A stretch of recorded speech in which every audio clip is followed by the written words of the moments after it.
Good afternoon. I'm Terry Fitzpatrick, Vice President of Children's Media and Education here at WGBH, and I'm delighted to welcome you to the first session of the 7th Annual Innovation IdeaLab, generously supported by the Candida Fund. Thank you for joining us this afternoon. Gathered here are WGBH's editorial leaders from our Children's Media and Education Group, NOVA, Frontline, American Experience, The World Channel, WGBH Radio, PRI's The World, and Innovation Hub. We also welcome WGBH Board of Trustees, our foundation representatives, colleagues from independent public media community. We're grateful to each of our speakers, many of whom have traveled a great distance to be here today, and we're looking forward to them sharing new ideas about helping children reach their highest potential. Our moderator today is Arun Rath, who covers the Brain Beat for NPR and WGBH Radio. Arun, thank you.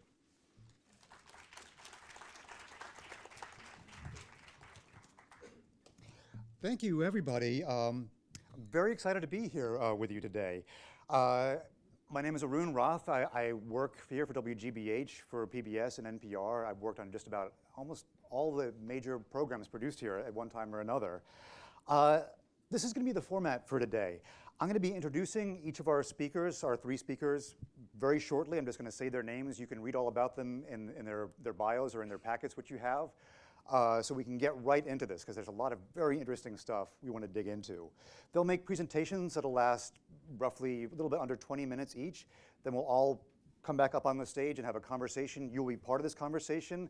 We have an esteemed audience as well as an esteemed group here up on the stage, so we want to have you as active in this conversation as possible. One quick housekeeping note: if you've parked in the parking garage right here to the side of the building, before you leave, you'll need to get your little parking thing validated from the security folks right here in front. That'll give you a 15-minute window before you'll have time to get your car out. So make sure you do that on your way out. And we also have staff here. If you need to have somebody help you with getting a taxi, they can help you out with that. If you took Uber or Lyft, you know how to take care of yourself. Right, let's just get right on to our speakers now. First, I'd like to welcome up Jack Shonkoff, who heads up the Center for the Developing Child at Harvard University. Jack.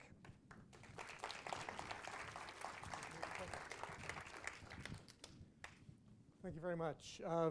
This is great to be here. I appreciate the invitation. I'm going to basically give you a little bit of a sense of how this very rapidly advancing frontier in the development of the brain is really poised to kind of change the way we think about how we use this knowledge, particularly for children facing adversity and what effect that has on brain development. So there's a lot more to say about each of the points I'm going to make. I'm just going to tee them up, and hopefully we'll have some good discussion. So this is to kind of entice, these are 3 brain cells, 3 neurons.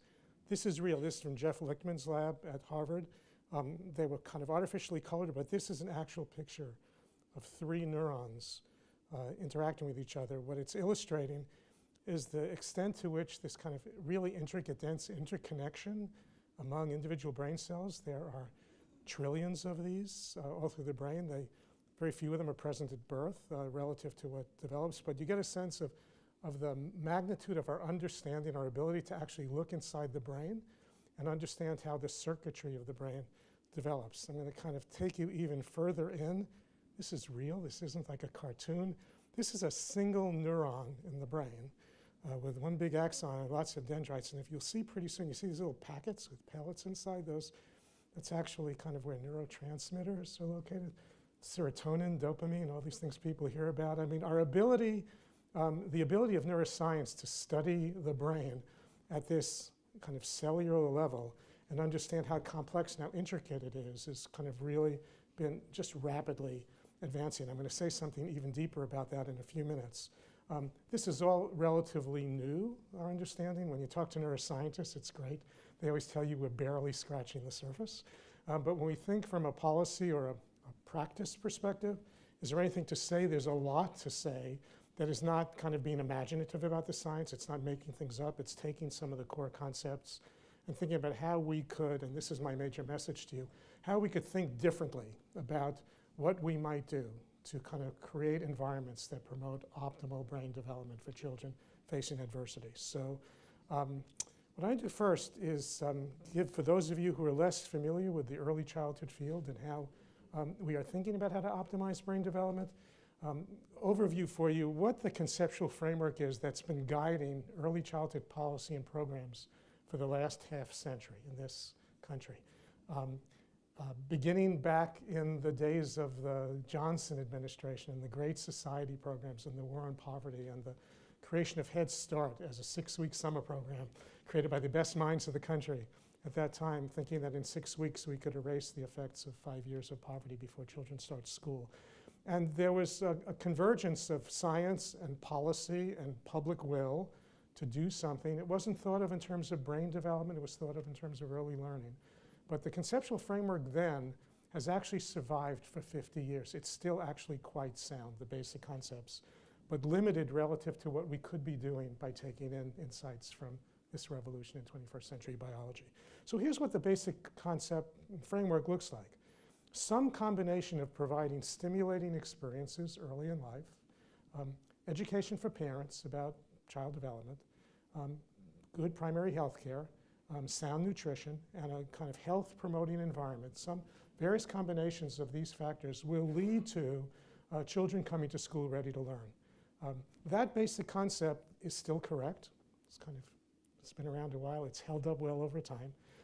It works for a large percentage of the population. Some who basically get these ingredients without the need for special services, and some who are enhanced or supported by services, some privately funded, many publicly funded.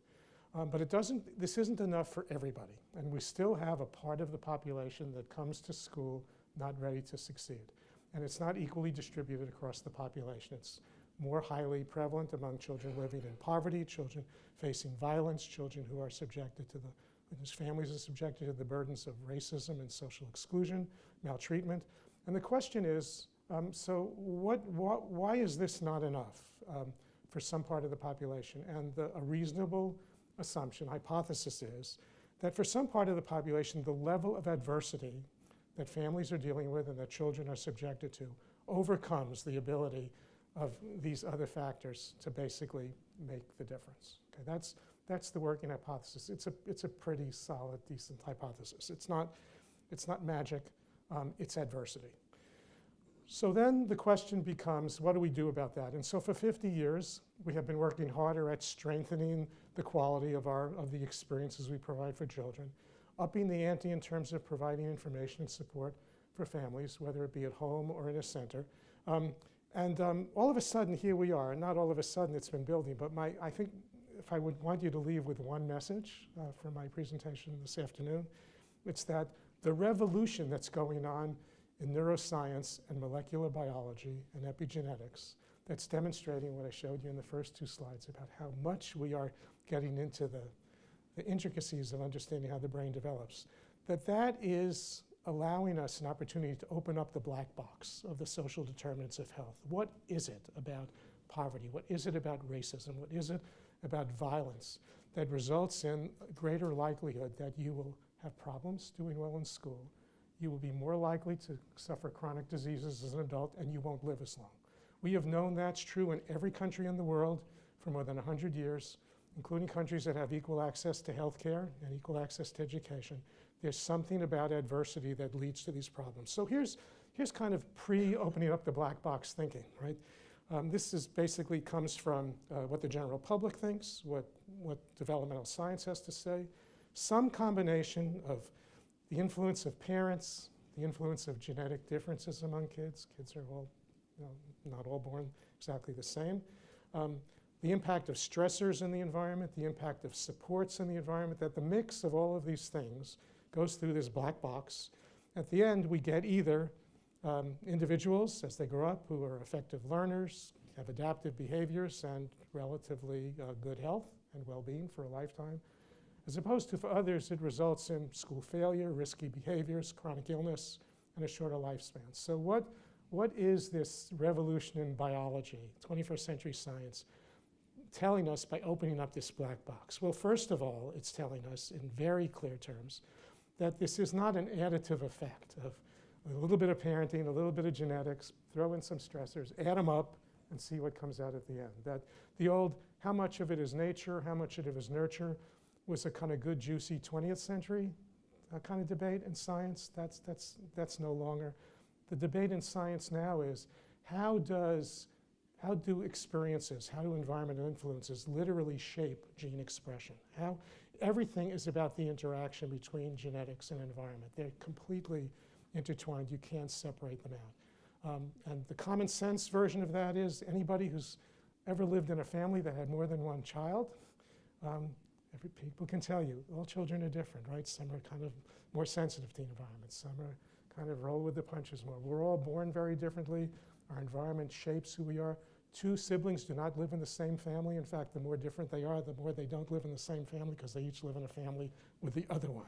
And they each live in a family where the interactions are different based on kind of our temperament and all of those features. So what's really incredibly exciting about where 21st century biology is right now, it's going even deeper than just this issue of gene-environment interaction.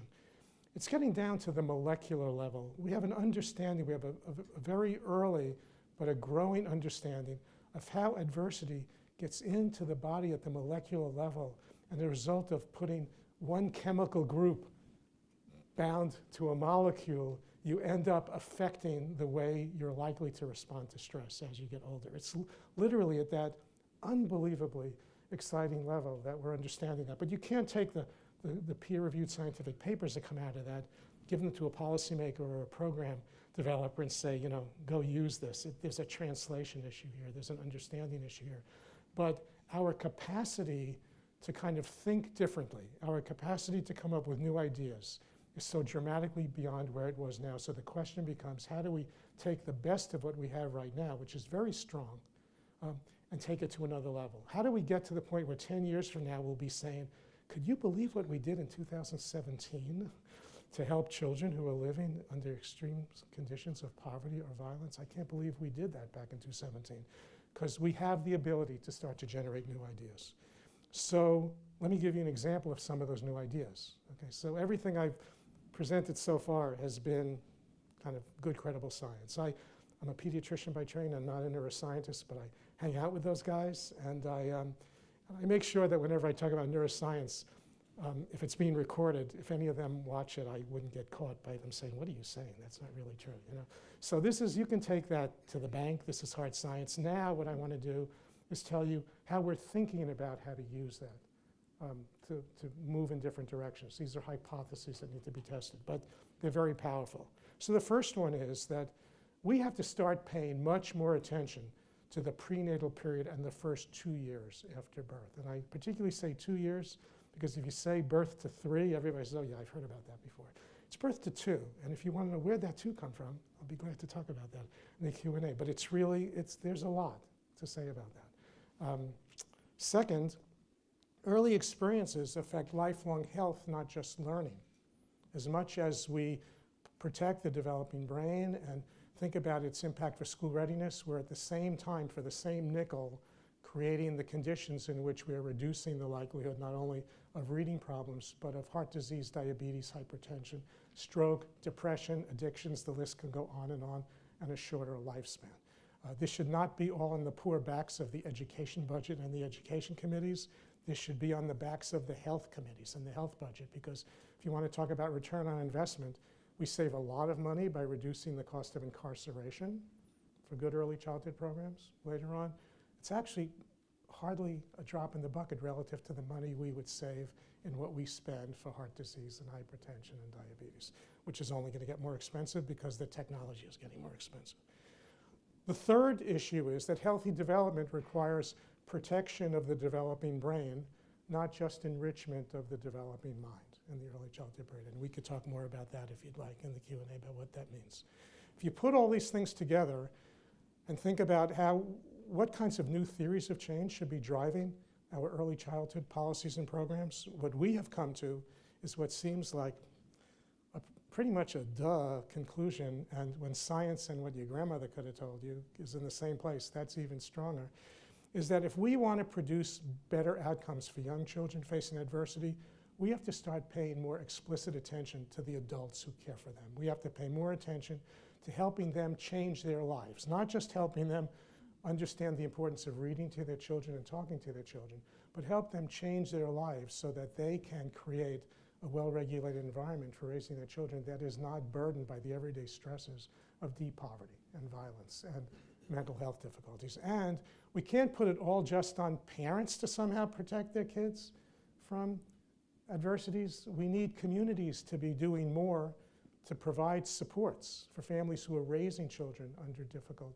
circumstances. And as the last point I'll say, it's not just the parents whose capabilities and life-changing needs that we need to address. They are not the only adults who take care of children. The people who work in early childhood programs, many of whom are low-income women with limited education, their skills have to be commensurate with the challenges we're asking them to deal with. And this is what thinking about the implications of neuroscience in those first two slides have led us to believe. It's not about focusing primarily on the children, the babies, the toddlers. It's focusing on the adults who are major determinants of the environment in which they live. So I'm just going to tease you a little bit with three areas of very exciting and dynamic research in neurobiology right now that are screaming at us to say, think about what this might mean for new approaches and new ideas to produce much bigger impacts for children facing adversity. And I don't know, it's a kind of, I'll take a chance here. I think it's a pretty friendly audience to what I'm about to say. I'll draw an analogy to the issue of the debate and the tension around science and climate change. So you could choose to ignore the overwhelming evidence from the scientific community about what the causes of climate change are and their implications. You can ignore that if you want. But ignoring that doesn't stop the polar ice caps from melting. Okay? So we could ignore the science that's getting deeper into how experiences and their effect on constitutional differences affects children's likelihood to do well in school and likelihood to be healthy. We could ignore that, but we are missing an unbelievable, we ignore it at our peril, because it means that we end up just doing the same things that we're doing and hoping for a different outcome, rather than using the science to say we could do better. It's not saying that current policies and programs aren't making a difference. They are moving the needle. We've shown it time and time again, but they're not moving the needle enough to kind of eliminate these problems. And further movement of that needle will not come from trying harder with the same things or more advocacy. It will come from new ideas. And here is this science that's standing there. So here are three domains of science that I think are tremendously exciting potential. The first is there are new insights developing rapidly, some of them 2 and 3 years old, literally just the last couple of years. New insights about the dynamics of brain plasticity and critical periods in development that indicate that we should be much more sophisticated than just saying early is important. Okay? So for example, two little tidbits. There are fear circuits in the brain and kind of deep parts of the brainstem that develop very early in life that basically trigger our responses to threat. And as the brain matures, they connect to higher order functions, circuits in the prefrontal cortex that can monitor and control that. There's evidence from animal research that toxic stress early in life accelerates the opening and closure of the critical period in which those circuits and those connections are made. So that in the face of stress, the window is more narrow for the development of fear circuitry and its control. Literally, that potentially has real significance. Not because it's too late to make things better later, but because it's much harder and too much work and costs too much more, as opposed to getting it right the first time.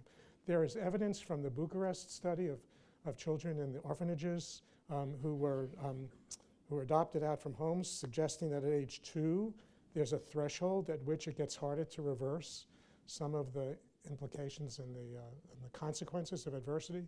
There is some new research going on right now in a network that I'm involved in, showing evidence of differences in the ability to focus attention and sustain attention at 2 months of age, as early as 2 months of age, related to how much stress mothers report in their own lives, differences in their babies at 2 months of age by their ability to focus attention. Okay? That's cutting edge, critical period and plasticity issues that can take us much further than just early is important. Let's get things right. Research on how stress affects individuals differently is like the big enchilada here. This is the name of the game in terms of gene-environment interaction is individual variation. Okay? We are living in a time and we have a field that basically asks the question of, does this program work? Is it effective? Instead of asking, who's it effective for, who is it not? We live in an age where we get risk factors and we say there's a pileup of poverty and violence exposure, and we say, well, these are the kids greatest risk. Within that group, there are some kids who are actually doing remarkably well and some who are in very deep trouble, and we have the capacity to start to differentiate that instead of just categorizing kids by mother's education, by family income, by race or ethnicity, because the variation within each of these groups is very high. And if we started to use that knowledge, we would not only allocate resources better and support families better, but we would measure the impact of what we're doing better by not just saying on average how we're doing, but by being more precise. And third, and this is the one that's the potential big game changer, I'm happy to say, a group that I'm working with, and we're only a couple of years away from having measures of biological and behavioral effects of stress early in life that could be incorporated in regular routine pediatric care.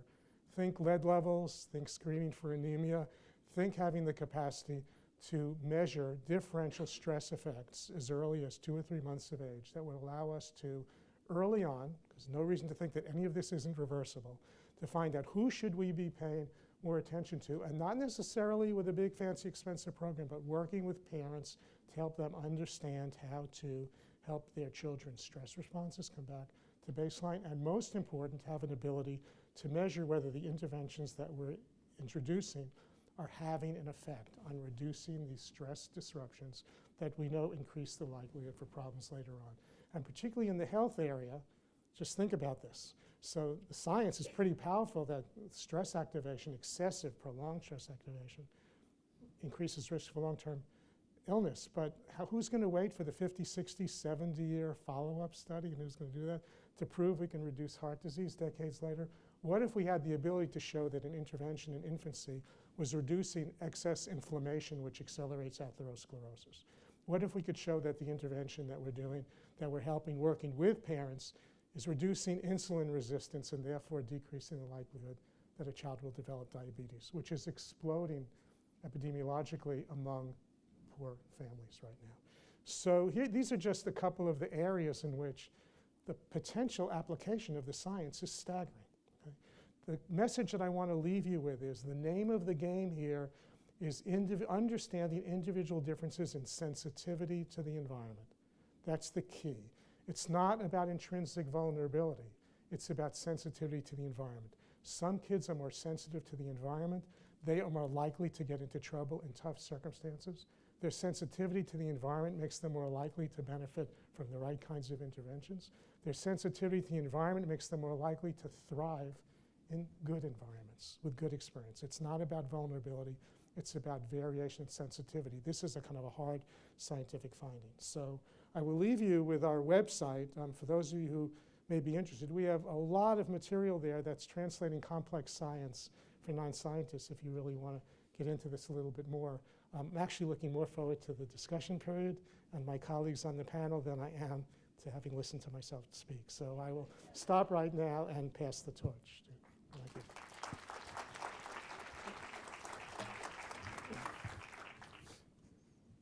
Next up, we have Ron Ferguson. He's the faculty director of the Achievement Gap Institute at Harvard and a founder of the Boston Basics. Ron, welcome back to GBH. Thank you.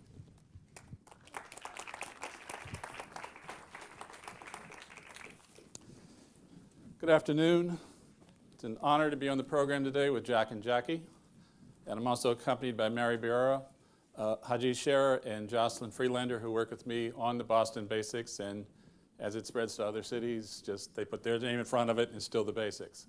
But just to put this into context a little bit for me, my path to this work, to being here today, is very different from my colleagues here. I'm an economist by training. When I was about 8 years old, I asked somebody in the neighborhood, what do you do to make people's lives better as a grown-up for a job? We lived in a blue-collar neighborhood. My father was a bus driver. My mother was a stay-at-home mother, and we were better off than a lot of the folks around us. And whoever answered my question said city planning. So I grew up planning to be a city planner. When I got to undergraduate school at Cornell University, I discovered economics, and I said, well, a lot of the problems I'm worried about are economic problems, so maybe I'll be an economist. And I couldn't find the answers in undergraduate school, so I figured the answers must be in graduate school. So I went and got a PhD in economics from MIT. The answers were not there either. Got myself hired at the Kennedy School, and for the next 20 years, taught state and local economic development, making up the answers that I always thought I was going to find. But meanwhile, around 1990, we had the data to start to look more carefully at what really predicted some of the racial income inequality that I was most interested in. And it turned out that standardized test scores that measured reading and math predicted most of the black-white hourly earning gap and most of the Hispanic-white hourly earning gap. So even as I was still doing research and teaching about jobs and job generation and housing, I started to do work on youth development and education policy. And during the 90s and on into the 2000s, I continued working on education until, and I still do, most of my work is still K-12, but I noticed in the national data around 2008, 2009 in the early childhood longitudinal survey birth cohort that the cognitive skill gaps by race and socioeconomic status, parents' education, were firmly entrenched by the age of 2. Jack talked about 2.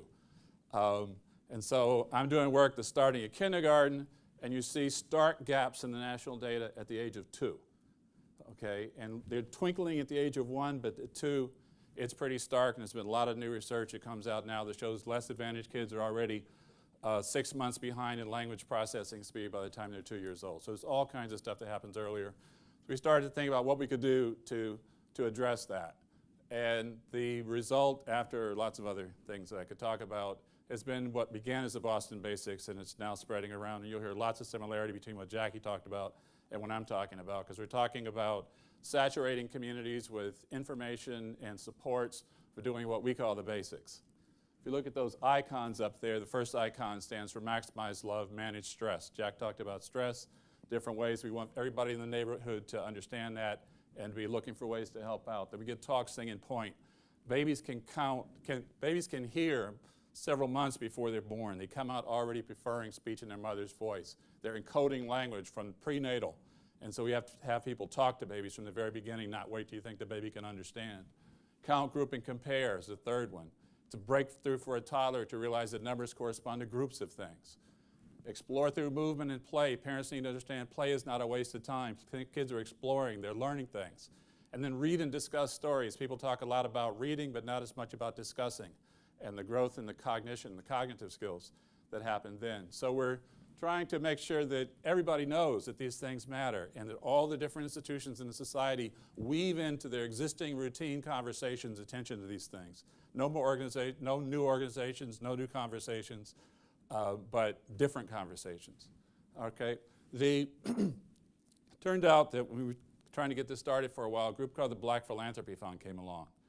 They, like I am, are baby boomers who were looking for ways to pay it forward. Lots of us came of age at the end of the Civil Rights Movement. We were all in that first wave of students of color who were admitted to the major universities at the end of the 60s, early 70s. And so together we have driven this work ahead. I mentioned the gaps are there by the age of 2 in a pretty clear way, about a third of the standard deviation difference for the children of high school graduates. But the surprise was that the differences are even larger for the children of college graduates. So you'll see for each group, as the parents get more education, their baby's cognitive skill measures at age 2 go up, but it goes up faster for whites than for blacks and Latinos. And so for me, this is not just about poor people. It's not just about kids who've had major disadvantages. This is about everybody. And we're talking about closing racial gaps. It's about the middle class too. Okay, and so there's a whole range of need to be addressed here. The Black Philanthropy Fund, I mentioned again with the Achievement Gap Initiative, but soon after we hooked up with the Black Philanthropy Fund, the Mayor's Office, WGBH, and thank you to the WGBH partners in the room, the Children's Museum and Boston Medical Center became the anchor initial collaborative partners here in the room. The mayor was trying to convince us this needed to happen within 3 minutes of the time we started describing it to him.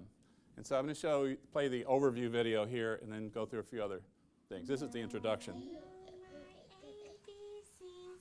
Next time, won't you sing with me?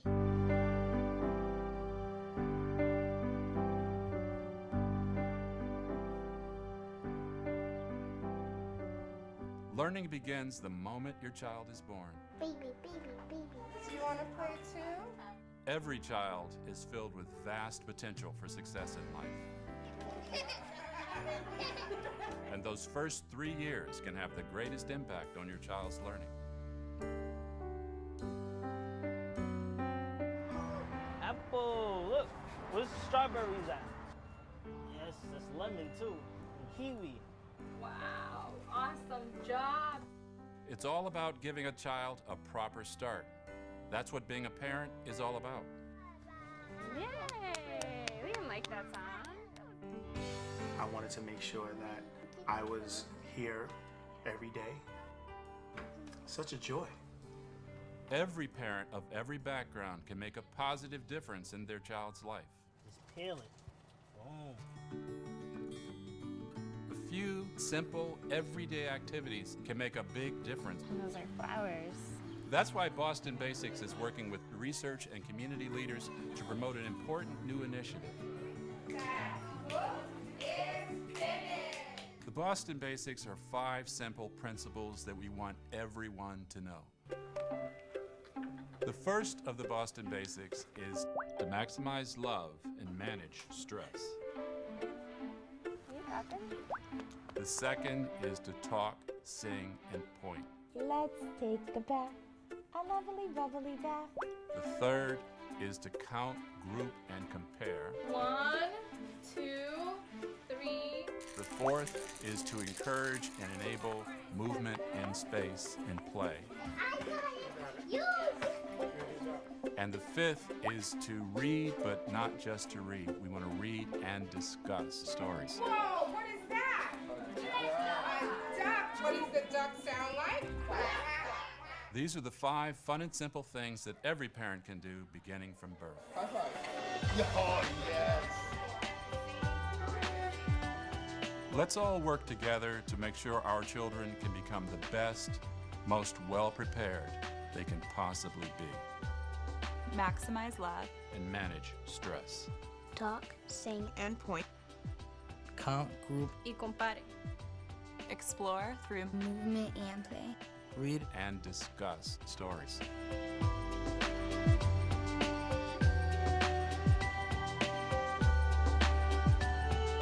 Please join us and help spread the word.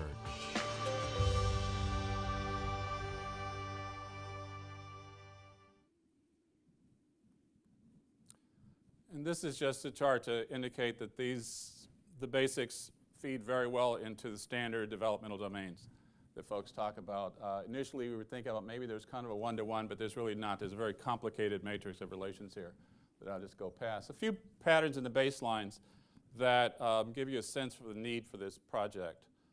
We asked in our baseline survey just on the streets in the Dudley area, we just stopped various kinds of folks, got about 300 people from our toddler, about 300 some from the infant survey. The question is, parents should not worry about spoiling very young babies. And the height of these bars are the percentages who checked 6 or 7 on a scale of 1 to 7 for agreement, with 6 or 7 indicating the most agreement. You'll see the agreement is only about a fifth to a third of the folks generally agree that parents should not worry about spoiling very young babies. People are denying affection to infants for fear that they will spoil them. And here's a little testimonial on that. The first person I heard you can't spoil a baby from was from Lori. She was the first person, pick your baby up, hug your baby, love your baby. Right. So- Had people around you before that said you can spoil a child? Oh yeah, my whole family. Don't pick him up, don't hold him, leave him in the chair. And I didn't do that with my son. People are also denying affection to toddler males for fear that they will interfere with the development of masculinity. If you pick him up too often, he'll become a sissy. And so we've got people denying affection to infants and toddlers, thinking it's in their developmental best interest. Those are some of the things we need to work on. People also don't know that games contribute to brain development. Fun games like Peekaboo help babies' brain develop. You'll see here only about a third of folks who didn't finish high school and only about less than 3/4 of people who actually have advanced degrees know that fun games like Peekaboo help a baby's brain development. So we talk about socio-ecological saturation. People live in social ecologies. We want to saturate those social ecologies with attention to these issues, with positive reinforcement coming from every direction. We think about all the kinds of organizations that have repeated contact with families, where the people who work in those organizations are trusted by families. We want to hit all these organizations. Right now the health sector is a big priority, but we've started the ball rolling in each of these sectors. We're going broad and deep. Billboards, there are about 71 billboards that went up a couple days ago. You'll see them on those electronic billboards around the area, but also deep conversations and relations with folks. And so here I'm going to run through a few voices from the Boston Basics community of folks who have engaged with us. Again, going around showing what's happening in some of those sectors. I'm Kathleen Conroy. I'm a pediatrician at Boston Children's, and I'm one of our associate clinical directors of our hospital-based clinic. I'm also the medical director of our young parents programs. I think when I was introduced to the basics, it felt just this like incredibly refreshing reframe on how we help parents think about development for a bunch of reasons. One was that the messaging is so deeply positive. The line from your videos about the fact that everyone has something that they can contribute to the development of their child is, I think, just incredibly inspiring and reassuring, right? It's reassuring as a practitioner and it's reassuring as a parent. It's really changed for me how I talk about stress with parents and how I've sort of made a point of catching moments where parents are kind of giving me an opportunity, like giving me a window in on that, and it's allowed me to say, like, wow, do you think your child picks up on this, and what do you do about that, and how can I help you think through that in a way that's really it's really been a frame changer for me. This next clip is the first minute. For each of the basics, we have a 4-minute video, each of which has about a dozen ideas in it and examples of what parents can do, sort of acting it out. This is the first minute of the Explore Through Movement and Play video, and right after that I'll play a little clip of a mother who saw the video and talks about what difference it's made.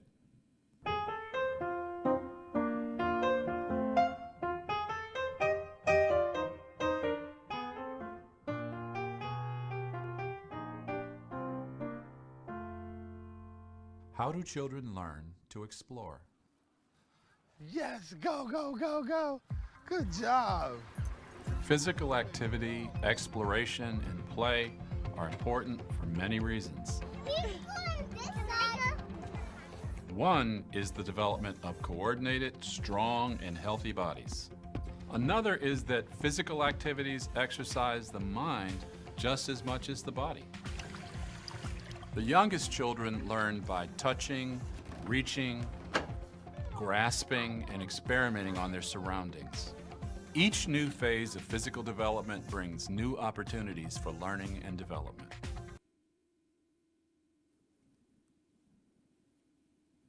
Okay, over there, can you click the... Yeah. Before watching the videos with Miss Lisa, I never really thought that it was like so important and key point to have your child in the park and watch the things that they do, how they explore and the different things they learn.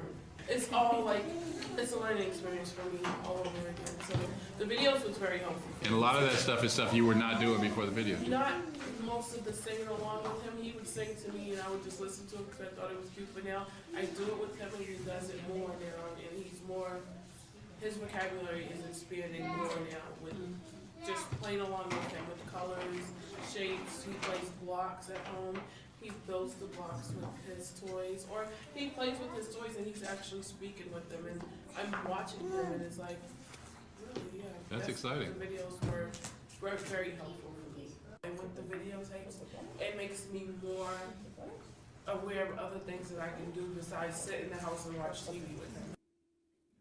So Boston's Healthy Baby, Healthy Child home visiting program is using the videos in part of their work now. And she was exposed through that particular program, as was the earlier woman who talked about Lori. Her case manager was the first person ever told her the babies don't spoil, right?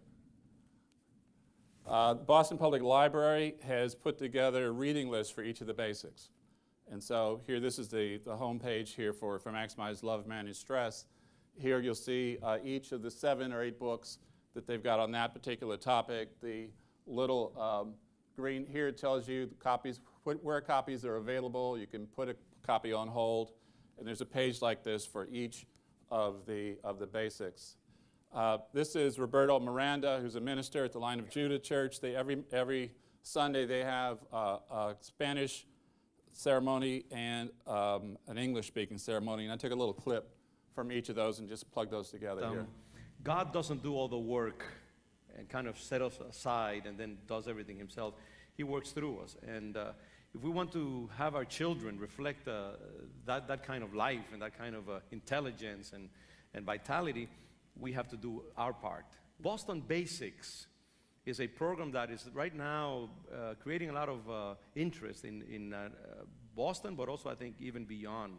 This program that ministers to African Americans, to Latinos, and to the larger community as well, on how to teach parents, young parents in particular, with small children, how to become, as I was saying, functional, thriving, successful human beings in every sense of the word.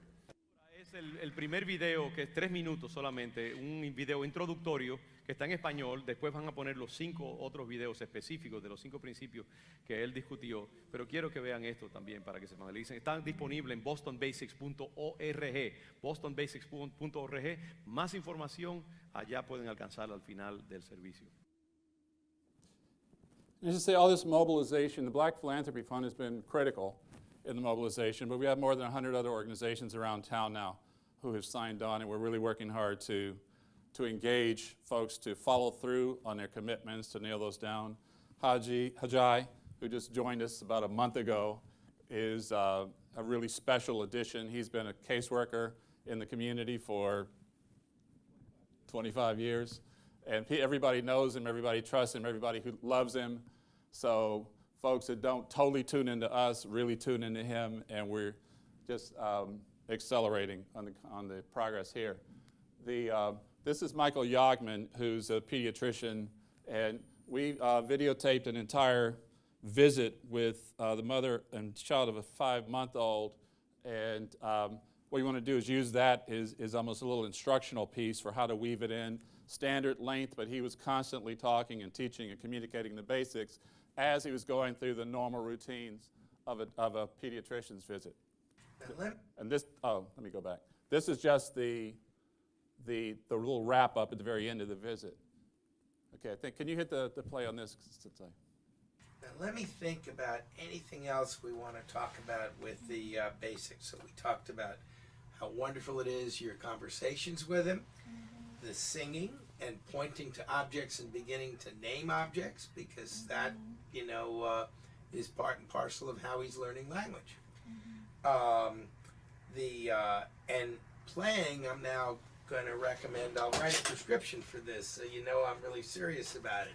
He's, you could play with wooden spoons, you could play with plastic leftover dishes. Okay. Nothing fancy. Okay. It's just that they can learn about the world in the most imaginative ways if you just sit there and, are there for him. If he gets a little stuck or frustrated, you can help him. But watching what he's learning is just fascinating. Yeah. Awesome. Great. Just be a baby watcher. Yeah, I will. It's the best. This is the billboard that's going up now. This is the billboard we had up earlier. Sao Paulo, Brazil, interestingly, is one of the places they've got these billboards up all over town. And so you'll see they've got these electronic displays, and they rotate which of the basics is being displayed on the electronic display. Measurable goals, lots of different categories. The biggest category measurable goals, though, is school readiness. We're going to move the trend line in school readiness. And never know if we can unless we try. And so that's what the biggest goal is, to move the trend line on school readiness. And I'm going to end with a poem. It's called A Caregiver's Promise. I've been writing poems for educators that I use when I'm working in schools. And so I decided, why not do some poems for the early childhood stuff too. So, and it turns out I went to give a presentation in Yonkers. Yonkers is one of our partner cities. And I was about to kick off, we were doing a little training thing. And I said, I think I'll start with a poem. They said, which one? I said, The Caregiver's Promise. They said, oh, we start every meeting with that.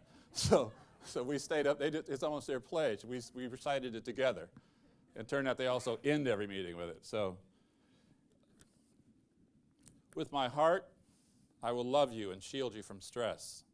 With my mouth, I will speak what I feel. With soft words and sweet songs, every time I behold you, I'll show you that my love is real. With my fingers, I'll point at the objects I name, and I'll count them in groups to compare. With my feet, I will take you outdoors to explore while we play and enjoy the fresh air. With my eyes, I will read as I show you the world through bright pictures and stories and books. These are ways to make sure that your brain is prepared for successes wherever you look. This my promise I make from the day of your birth, that these basics I'll faithfully do. For my job is to help you grow happy and smart, starting now, when your life is brand new. You will learn that your life is an artwork, and that you are the artist in charge. But before you decide what to do with your life, listen now to the beat of my heart.